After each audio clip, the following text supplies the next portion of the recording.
पंडित जी, हम बात कर रहे थे संक्रांति को लेकर जी। और उसकी विशिष्ट काल को लेकर। हाँ, तो भगवान की इतनी अनुकंपा है कि ग्रहों को प्रकृति ने इस तरह से सजाया हुआ है इस पूरे खेल में कि जैसे ही उत्तरायण होता है तो मकर संक्रांति यानी उत्तरायण होता है। और सूर्य, बहुत बड़ी बात यहाँ पे राजेश जी, एक बात मैं कह दूं कि सूर्य जो है वो मकर राशि, यानी एक श्लोक है, नीलांजनम समाभासम रविपुत्र जमाग्रजम छाया मारतंड संभुत्तम तम नमामि शनेश्वरम। जी। यानी सूर्य के पुत्र हैं शनि, और सूर्य जो है अपने पुत्र शनि की मकर राशि में प्रवेश करते हैं, उसको हम लोग संक्रमण कहते हैं।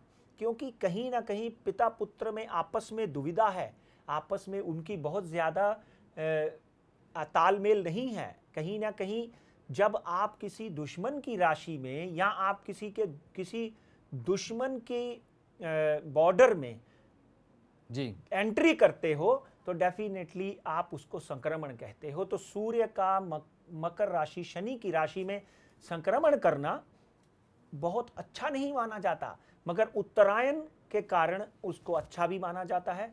इसलिए सूर्य और शनि दोनों की पूजा होती है। सूर्य की पूजा तो बहुत जरूरी है। सूर्य को आप सुबह उठकर ओम घृणी सूर्याय नमः, सूर्य को अर्घ दें, अर्घ जी। हाँ, पानी दें 7 बार। और अगर आप सूर्य नमस्कार कर पाएं तो कम से कम 5 बार सूर्य नमस्कार करें, थोड़ा कठिन होता है।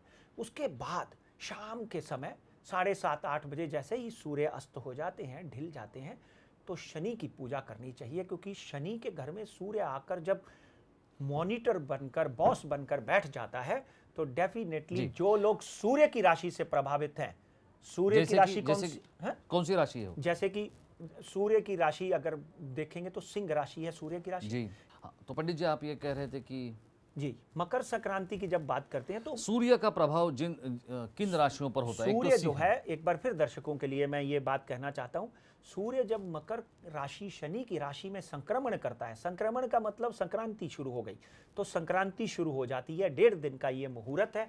इस मुहूर्त में लोग पतंग उड़ाते हैं। बहुत बड़ा सवाल आपको ये महसूस होता होगा कि पतंग क्यों उड़ाते हैं।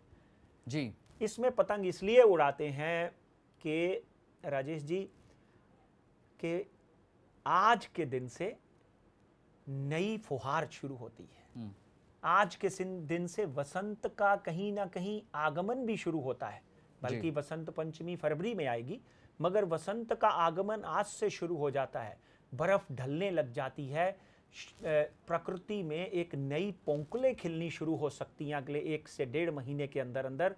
तो इसलिए पतंग उड़ाकर प्रकृति का स्वागत किया जाता है। हाँ। तो पंडित जी हम बात कर रहे थे मकर संक्रांति की।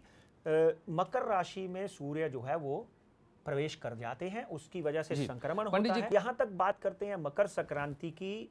देखिए ऐसा है, सूर्य, तो ये तो आपने सूर्य के बारे में कहा पंडित जी, लेकिन ऐसा कहते हैं, ये सच है क्या कि जब मकर संक्रांति आती है तो कुछ चीज़ों पर मकर संक्रांति का प्रभाव रहता है और संक्रांति की जो भी साढ़ेसाती होती है या जो भी पीड़ा होती है, वो कुछ दुष्प्रभाव जो होते हैं वो चली रहती है, तो ये ऐसा होता है? देखिए बिल्कुल होता है, इसमें कोई दो राय नहीं। इसके कारण सिंह राशि और मकर राशि वालों को थोड़ा सा बुरा अनुभव हो सकता है। विशेषतर सूर्य के मित्र की राशि, जैसे ये ग्रुप होते हैं दो, है ना, सूर्य और चंद्रमा दोनों ग्रुप हैं, लीडर हैं, तो कहीं ना कहीं इन दोनों के इफेक्ट जो हैं आपस में अच्छे नहीं होते। तो सूर्य की शनि की राशि में सूर्य गया तो डेफिनेटली उसके इफेक्ट अच्छे नहीं होंगे। इसलिए मकर और सिंह राशि वालों को थोड़ी सी सावधानी बरतनी चाहिए। आपने देखा होगा कि तिल के लड्डू बनाए जाते हैं इस दिन, गुड़ बांटा जाता है, आग में तिल। आज और अगर नॉर्थ इंडिया में जाएं तो लोहड़ी का त्यौहार मनाया जाता है। बहुत से लोग 13 और 14 तारीख को लोहड़ी का त्यौहार मनाते हैं। उसमें अग्नि देवता की पूजा करते हैं। अग्नि देवता को प्रसाद के तौर पर मूंगफली, तिल, गुड़ प्रदान करते हैं। जब तिल के तिड़कने की, तिल के टूटने की आवाज़ अग्नि में आती है तो कहते हैं कि अग्नि देवता जो है वो, सूर्य देवता जो है वो धरती के नज़दीक आ रहे हैं, सर्दी जा रही है और गर्मी आ रही है। वसंत ऋतु का आगमन होता है। उसी के कारण तिल के तिड़कने से ये भी कहा जाता है कि आपके जीवन में जितने भी कष्ट हैं, जितने भी दुख हैं, जितनी भी समस्याएं हैं, उनका निवारण अपने आप हो जाता है। इसलिए उस दिन अग्नि देवता की पूजा करनी चाहिए। उस दिन ओम त्र्यंबकम यजामहे सुगंधिम पुष्टिवर्धनम उर्वारुकमिव वंदना मृत्युर्मोक्षी मामृतात्, इस मंत्र का जाप भी करना चाहिए। और अपने आप सिचुएशन जो है आपके, और उस दिन अगर हम देखेंगे तो सोमवार का दिन है, इसलिए भोलेनाथ की आराधना आपके लिए शुभकारक रहेगी। जी पंडित